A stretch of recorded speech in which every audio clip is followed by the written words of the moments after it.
Oke, salam alat berat teman-teman. Jumpa lagi, kita ngopi lagi. Mantap.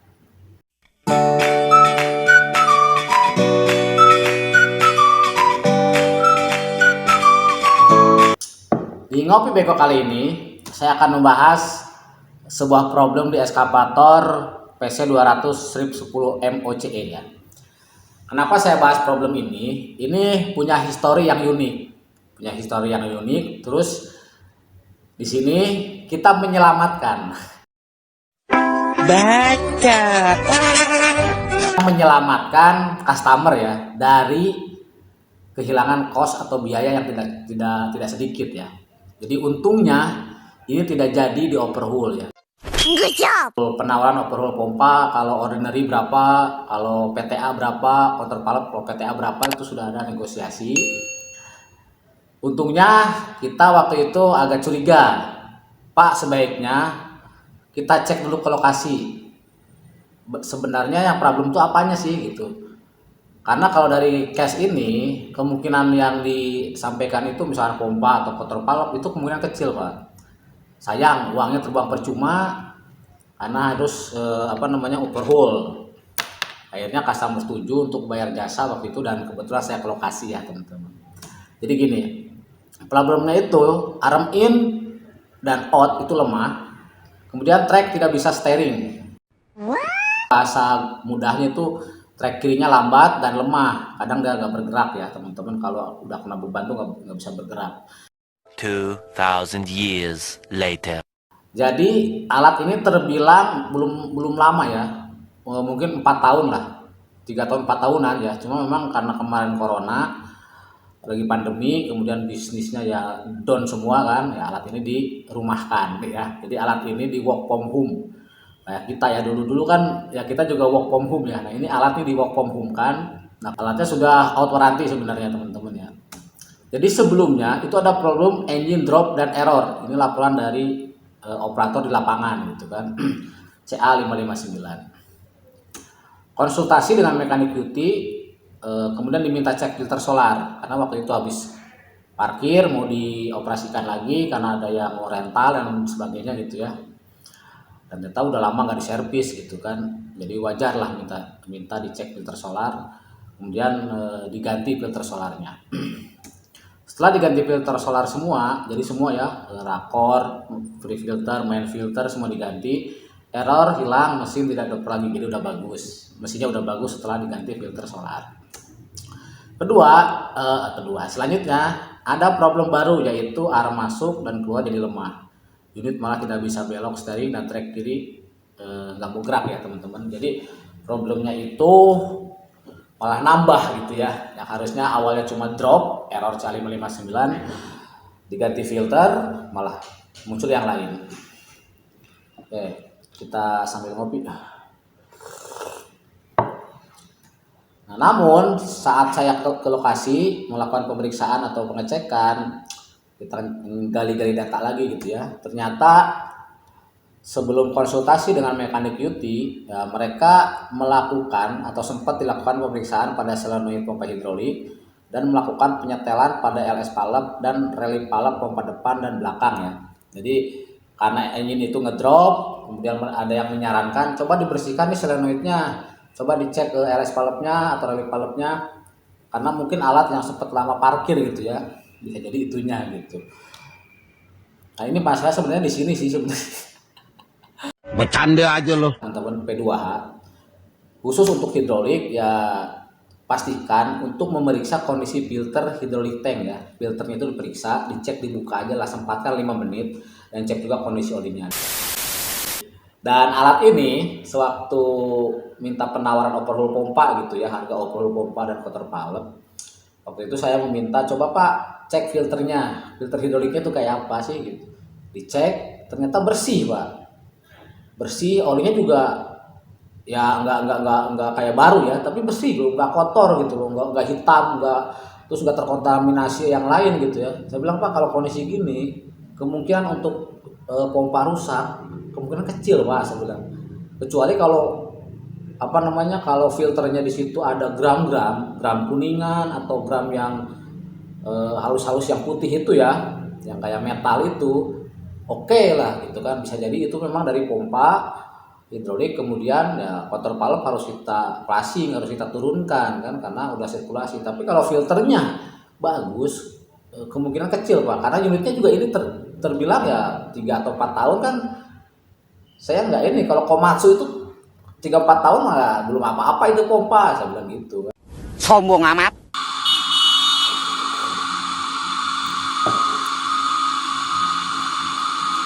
Dan kita teman-teman perhatikan ininya ya, putarannya ya. Ini trek sebelah kiri yang sedang saya gerakan, lihat tuas saya itu menggerakkan kiri kan, nah, berarti kiri yang ini. Terus yang ini yang trek yang di bawah kabin itu trek sisi kanan, perhatikan bagaimana putaran antara trek kiri ini dengan trek kanan ya. Ini kalau groundnya sama teman-teman ya, jadi tidak terlalu gunjek apa, tidak terlalu apa sih ya, intinya rata, tapi memang nggak 100%. Ya mainan eskavator beginilah.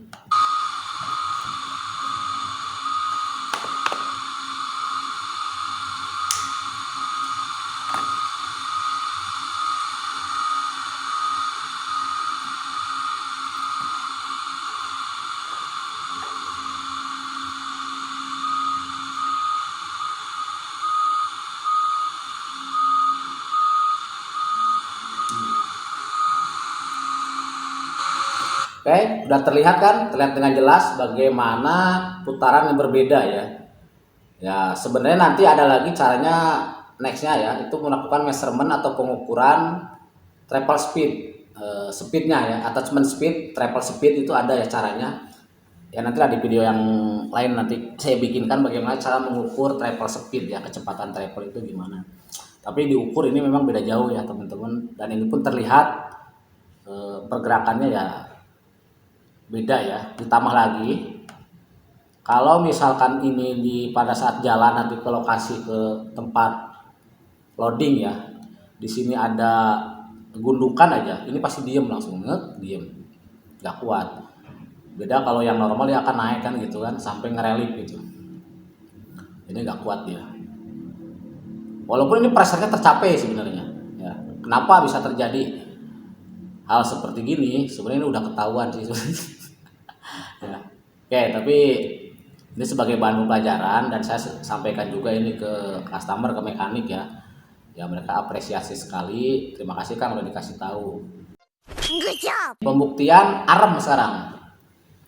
Arem itu lambat. Perhatikan. Ini saya udah sebenarnya sudah melakukan measurement ya. Langkah selanjutnya adalah measurement. Kalau langkah ini yang dilakukan sebenarnya mengecek bener nggak lambat. Tapi di sini saya melakukan langsung ke measurement teman-teman ya. Tapi perhatikan videonya baik-baik. Ini problem kedua yang muncul. Kalau pressure di relif, arm relif ya, masuk aja tuh 370 kan, 240. Di kondisi itu steknya aktif. Tapi kalau digerakin ke sono, lihat.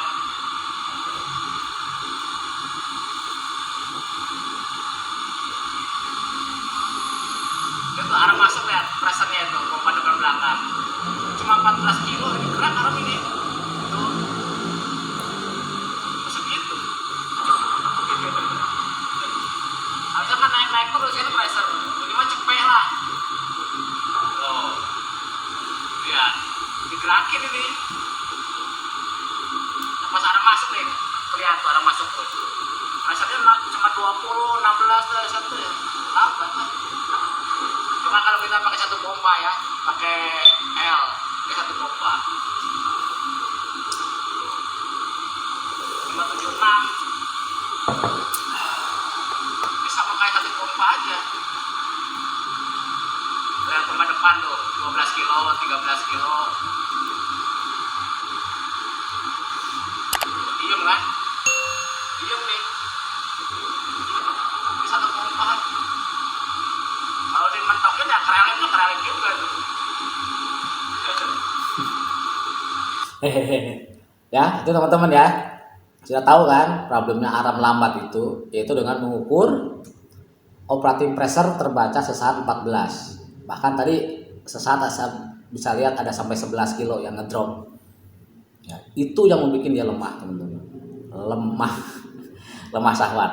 Tapi nanti case-nya berbeda dengan yang lain ya. Ini aja nih, ini dulu ya teman-teman. Kok bisa ya kayak gitu ya teman-teman? Operating pressure terbaca hanya 14 kilo. Ini yang bikin ruwet lah ya. Oke. Operating pressure ini. Jadi teman-teman kalau trouble ada low lambat juga, lihat ini. Jadi bukan permasalahannya kalau operating pressure itu bukan di main relic-nya, bukan di safety suction valve-nya, bukan di unload valve-nya, bukan di reducing valve-nya. Kenapa kita harus mengukur selengkap ini, Bang? Karena laporan operator cuma track kiri sama arm keluar masuk. Kenapa Abang mengukur semua? Boomnya diukur, armnya diukur, bucketnya diukur, swingnya juga diukur, bahkan travel kanan juga diukur, maju mundur. Buat apa? Ini teman-teman. Jadi ini basicnya daripada perjalanan. Ini harus dipahami bagian ini. Kalau ini teman-teman gak paham ya nggak akan susah untuk memahami trouble ya. Kenapa? Rear pump aktuator dari pompa belakang itu melayani ini hakikatnya ya. Sistemnya selang-selangnya itu, hose-hose-nya itu melayani ini teman-teman. Set front pump, swing, RH, arm, sama ini ya settingan F unload sama F main relief. Ini teman-teman. Yang nanti dia bisa merger sama divider bergabung atau tidak.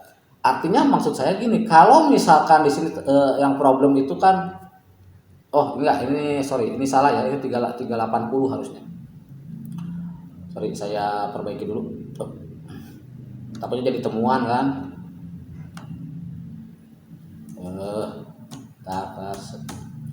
Ya ini. Nah sekarang ini basicnya gini teman-teman. Kalau di service bucket, LH sama boom, service ini nanti untuk kayak breaker ya tambahan gitu.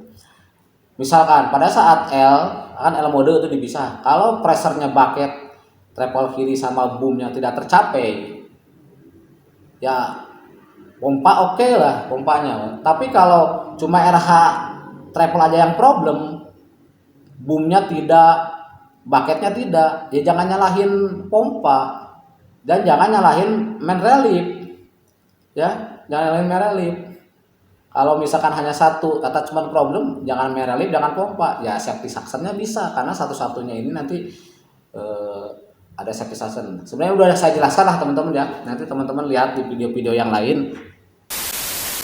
Jadi materi ini teman-teman tidak akan dapat di shop manual ataupun di tempat lain lah setahu saya. Jadi karena apa? Operating pressure itu tidak ada di shop manual itu.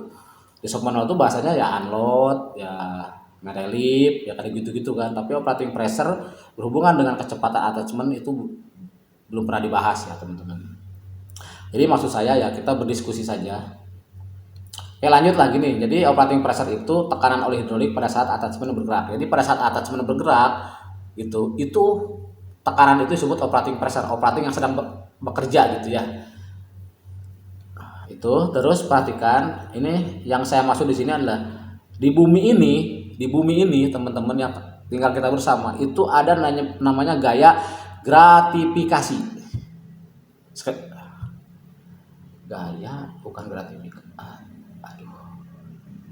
Gaya gravitasi. Bang. Kopi dulu lah kayaknya. Dasar. Jadi maksudnya di bumi ini, di dunia ini, baik itu di Jawa, di Pulau Jawa ya, di Pulau Kalimantan, di Sumatera, di Vietnam, di Brazil ada gravitasi bumi. Udah tahu ya teman-teman apa itu gravitasi bumi, gaya tarik bumi lah gitu lah. Jadi maksudnya gini, pada saat attachment arm ini bergerak turun, teman-teman, yang terjadi itu dua hal. Yang terjadi dua hal ya. Jadi turunnya attachment ini adalah by beban turun. Pressure dia hanya mengisi. Jadi dia attachment itu kan dua double acting ya. Satu misalnya ini di bottom. Di bottom dia hanya mengisi aja. Kenapa? Karena control valve-nya dibuka, armnya turun, shoot. Turunnya ini kemungkinan besar ya karena gaya gravitasi turun. Tapi pressure di atas menyeimbangkan biar tidak terjadi kevakuman, masuk. Ketika ini udah berat beban ini, udah mulai naik, itu dia baru pressure tuh naik ya. Akan tetapi kembali ke basicnya di hidrolik. Ingat, unload pressure adalah tekanan pompa atau tekanan hidrolik pada saat kontur valve netral. Kontur valve netral dia 33 kilo lah misalkan lah. Variatif nanti ya, karena ini case-nya ini aja ya. Ya. Pada saat digerakkan, normalnya walaupun misalkan ini ada gaya gravitasi turun ya, dia tidak boleh di bawah unload pressure-nya, harus minimal unload atau ke atas. Misalkan masih bang digerakin, ya dia masih 33 bang sesaat kemudian naik lagi gitu, itu nggak apa-apa teman-teman. Kenapa? Bisa jadi turunnya baik gaya gravitasi bumi turun sama bumi juga gitu kan. Tapi sesaat nanti kalau lagi di digging, arm digging tuh, lagi ngeruk itu, lagi narik shaft dia pressure baru meningkat tuh kan, sehingga pergerakan atas cuma memaksa operasi operator. Itu teman-teman yang terjadi dengan boom juga sama, dengan bucket juga sama. Jadi perhatikan gaya gravitasi bumi. Penurunan attachment karena bebannya dia turun sendiri. Akan tetapi kembali lagi pressure-nya harus terbaca di minimal sama dengan unload dan lebih dari unload. Minimal sama. Nggak boleh pada saat digerakkan, walaupun ini attachment turun baik gaya gravitasi bumi, jadi yang di sisi bottom cuma ngisi aja, olinya ngisi aja biar tidak ada kevakuman ya. Tidak boleh keluar dari unload, turun dari unload maksudnya. Misalkan tadi cuma terbaca 11, 12, 13, 14, 15 itu kan, naik itu tergantung pergerakan kita sebenarnya. Sesaat tuh normal lagi hit. Nah itu akan kalau operator kan ya kalau 14 kilo apa yang bertahan 14 kilo ya, itu kosongan teman-teman. Saya ngecek kosongan. Bagaimana operator yang beroperasi ketika dia lagi narik arm diem aja arm, operator kesel itu pasti, ini armnya nggak mau gerak, akhirnya dia combine dengan lain ya, mungkin sejam 2 jam oke lah untuk cari uang japuk ya. Naik ke truk, tapi lama-lama dia kesel. Kenapa? Produksi nggak akan tercapai. Dan terlihat tadi kan relief pressure-nya 355 tercapai juga. Jadi operating pressure itu adalah pressure antara unload sama relief. Itu operating pressure yang normal segitu ya, bergerak dia. Kalau di bawah unload itu nggak boleh, berarti itu ada problem. Ini maksudnya apa? Aduh, ngopi dulu dah. Oke. Jadi itu pahami dulu ya teman-teman, ini operating pressure seperti gini menurut saya. Karena kalau di shop manual saya cari-cari nggak ada. Ya, perhatikan. Jadi permasalahannya adalah di operating pressure-nya yang di bawah unload pada saat attachment digerakkan, khususnya arm ya. Video ini saya ambil pada saat P2H ya. Jadi pada saat P2H itu saya udah tahu, oh ada salah di sini, ada keliru di sini gitu kan. Tapi kenapa saya ambil data itu buat presentasi nanti di customer. Saya presentasikan ini. Good job. Temuannya ini. Perhatikan, ini di pompa area ya. Jadi loh, kebiasaan kalau nuker-nuker solenoid, ngebersihin solenoid nggak dibalikin ke tempatnya loh. Yang ini malah kesana ngadepnya, yang dalam keluar. Oke. Jadi maksudnya saya adalah ini ya, solenoid ini rancu ya teman-teman. Jadi harusnya posisinya kayak gini nih, ke sini semua ya, ke belakang semua gitu. Ini jadi berhadapan-hadapan konektornya itu. Ini rancu. Sebenarnya ini juga bisa normal juga teman-teman ya. Karena ini solenoid ini bisa berubah nggak masalah, kiri kanan gitu nggak masalah.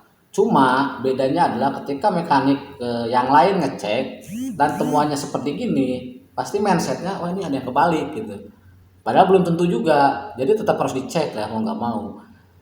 Yang menentukan di sini kan ada 3 lubang ya, 3 lubang itu ya teman-teman, lihatlah videonya nanti di deskripsi video, itu lihat di situ ada linknya. Masalah ini ya teman-teman, biar nggak lama videonya gitu. Lanjut. Ini solenoid loh, kebiasaan. Dan dibalikin ke semula, jadi bingung orang lihat tuh. Ini udah bener apa belum posisinya?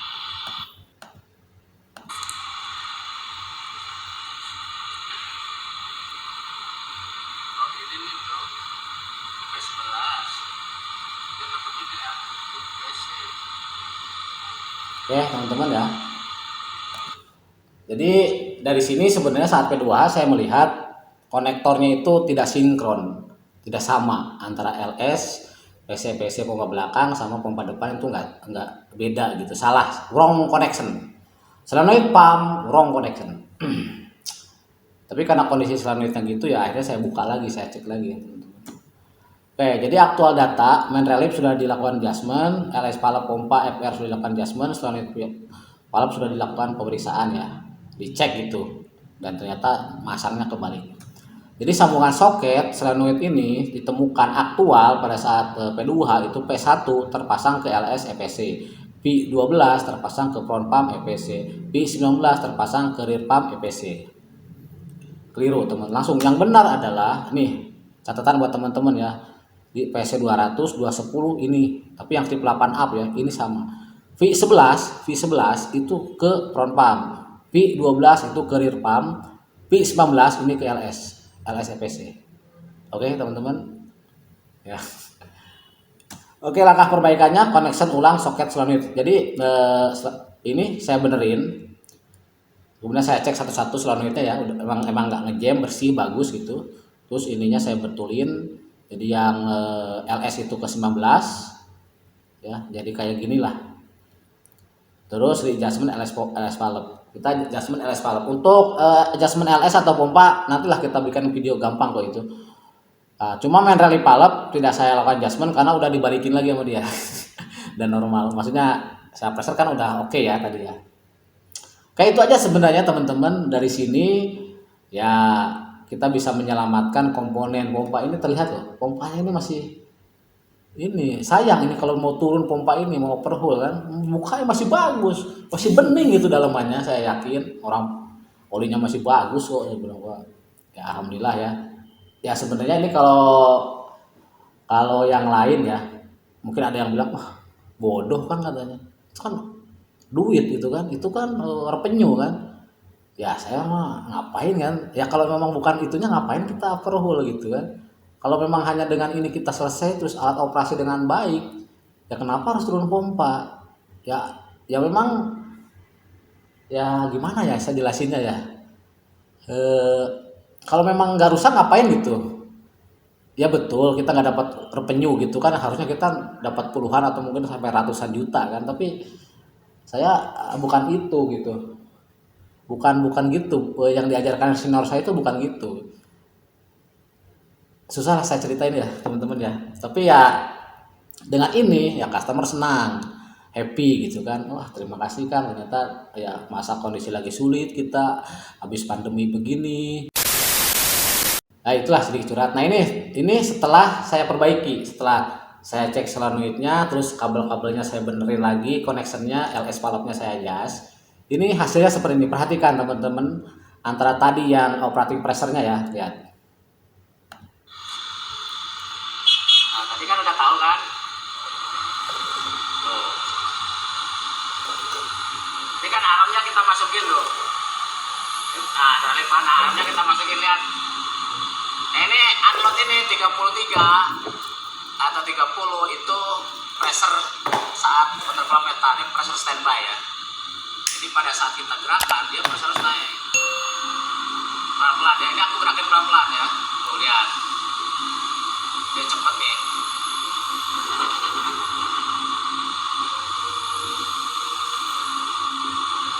Doang bedanya sama tadi kan, gitu doang. Kalau dia pressure relief tercapai, berarti masanya bukan pressernya. Tapi kalau dia ada operating pressure, tadi masanya berarti bukan reliefnya, operating pressure-nya kan. Ngaco dia. Oke? Plus, dia nyampe 20. Nyampe 20 tengah-tengah kan. Aneh, padahal dari awal 30, begitu 30 malah drop. Itu lucu, tapi harusnya dia naik sih. Tapi malah jadi 17 ya mau gerak gimana silinder 17 kilo. Harusnya dia naik tuh dari misalkan 30, 20, naik lagi. Sampai tadi kan kelihatan 50. Apaan sih bacot tuh ngomong. Oke, perhatikan di sini ya teman-teman ya, saat kita ngetes ya, jadi unload nih sudah beda dengan yang tadi. Saat butterfly meta ini pressure standby ya. Lihat saat digerakan nih, dia 30 ya. Pressure harus naik.